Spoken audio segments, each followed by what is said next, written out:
মাঝপথে প্রধান উপদেষ্টাকে সরে না যাওয়ার আহ্বান রাজনৈতিক দলগুলোর।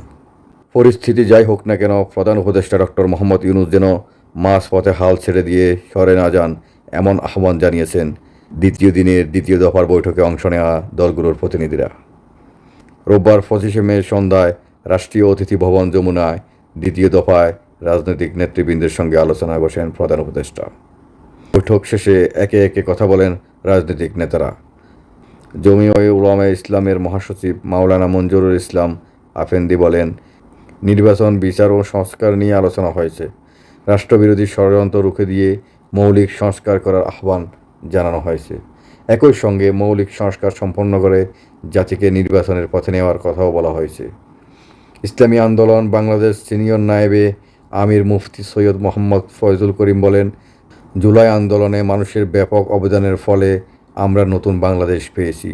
কোনো কারণে যদি কাজের সুযোগ না দেওয়া হয় এবং মাঝপথে ফেলে যাওয়া হয়, এটা গ্রহণযোগ্য নয়। আমরা প্রধান উপদেষ্টাকে আশ্বস্ত করছি, এই ধরনের চিন্তা যেন তার মনে না আসে। তিনি আরও বলেন, প্রয়োজনীয় সংস্কার শেষ না করলে আবারও পূর্বের মতো নির্বাচন কলঙ্কিত হবে। ফ্যাসিস্টদের দ্রুত বিচার করতে হবে এবং জাতীয় নির্বাচন আয়োজন করতে হবে। আগে যদি স্থানীয় নির্বাচন হয়, তবে আবারও কালো টাকা ও পেশি শক্তির ব্যবহার দেখা যাবে। আমরা সবাই দেশ গড়ার কাজে একসঙ্গে কাজ করতে চাই। প্রধান উপদেষ্টা জানিয়েছেন, জুনের একদিন পরেও এই সরকার দায়িত্বে থাকবে না, এতে আমরা আশ্বস্ত হয়েছি। একই সঙ্গে স্পর্শকাতর ও বিতর্কিত সিদ্ধান্তগুলো ভেবেচিন্তে নেওয়ার পরামর্শ দেওয়া হয়েছে। হেফাজতে ইসলামের মহাসচিব মাওলানা সাজিদুর রহমান বলেন, আমরা সবাই ঐক্যবদ্ধ থাকব ফ্যাসিবাদের বিরুদ্ধে। বিপদের সময় ধৈর্য ধরতে হয়। বিগত সরকারের আমলে হেফাজতের বিরুদ্ধে দায়ের করা 200-এর বেশি মিথ্যা মামলা আগামী জুনের মধ্যে প্রত্যাহার করতে হবে, এই দাবি জানানো হয়েছে। তিনি আরও বলেন, নারী সংস্কার কমিশনের অনেক সুপারিশ কোরআন হাদিসের পরিপন্থী, এই জন্য এমন কোনো সুপারিশ বাস্তবায়নযোগ্য নয়।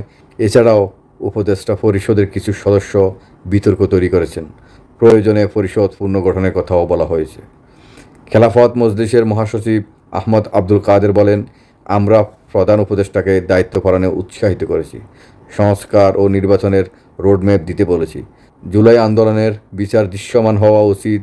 যেসব উপদেষ্টাকে নিয়ে বিতর্ক হচ্ছে সেই ব্যাপারে বিবেচনা করতে বলেছি। তিনি আরও বলেন, মানবিক করিডোর ও চট্টগ্রাম বন্দর নিয়ে রাজনৈতিক দলগুলোর সঙ্গে আলোচনা করারও আহ্বান জানানো হয়েছে।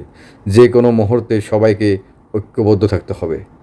বাংলাদেশ খেলাফত মজলিসের আমির মাওলানা মামুনুল হক বলেন, পরিস্থিতি যাই হোক না কেন, প্রধান উপদেষ্টা যেন মাঝপথে হাল ছেড়ে না দেন, এ বিষয়ে আমরা তাকে অনুরোধ করেছি এবং তিনি আমাদের আশ্বস্ত করেছেন। তিনি আরও বলেন, জুনের পর 1 ঘন্টাও দায়িত্বে থাকবেন না। চলমান সংস্কার প্রক্রিয়াটি কী পরিমাণে বাস্তবায়িত হবে তা স্পষ্ট করতে হবে। বিগত আওয়ামী লীগ আমলের হত্যাকাণ্ডে দায়ী শেখ হাসিনা ও তার সহযোগীদের বিচারে দৃশ্যমান অগ্রগতি দেখতে চাই, তিনি এই বিষয়ে আশ্বাস দিয়েছেন। তিনি আরও বলেন, মানবিক করিডোর ও চট্টগ্রাম বন্দর ইস্যুতে দেশবিরোধী কিছু হবে না বলেও আশ্বস্ত করেছেন। এসব বিষয়ে রাজনৈতিক দলগুলোকে সম্পৃক্ত করার কথাও বলেছেন। হেফাজতের মামলাগুলো প্রত্যাহারে তিনি সরাসরি তদারকি করবেন বলে জানিয়েছেন এবং এই বিষয়ে সুষ্ঠু সমাধানের আশ্বাস দিয়েছেন। নারী সংস্কার বিষয়ে তিনি ইতিবাচক বক্তব্য দিয়েছেন এবং নিশ্চিত করেছেন যে কোরআন সুন্নাহ বিরোধী কিছু করা হবে না। নির্বাচনের নির্দিষ্ট তারিখ চাওয়া হয়েছে এবং তিনি জানিয়েছেন, চূড়ান্ত সিদ্ধান্ত হলো জুনের মধ্যেই নির্বাচন অনুষ্ঠিত হবে। গণ অধিকার পরিষদের সভাপতি নুরুল হক নূর বলেন, আমাদের দলের পক্ষ থেকে বলা হয়েছে, উপদেষ্টা পরিষদ থেকে ছাত্র উপদেষ্টাদের অপসারণ করা অথবা তাদের পদত্যাগে উৎসাহিত করতে হবে। বিএনপির পক্ষ থেকে যিনি উপদেষ্টা পদত্যাগের বিষয়টি তুলেছেন, সেটি গুরুত্ব সহকারে আমলে নেওয়া দরকার।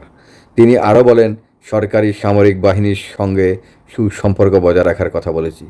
মানবিক করিডোর ও চট্টগ্রাম বন্দর নিয়ে কোনো একতরফা সিদ্ধান্ত না নেওয়ার অনুরোধ জানিয়েছি। এছাড়াও নির্বাচনের একটি সুনির্দিষ্ট সময় নির্ধারণ করার আহ্বান জানানো হয়েছে। আমরা চাই এই সরকারি নির্বাচন, সংস্কার ও বিচার সম্পন্ন করুক।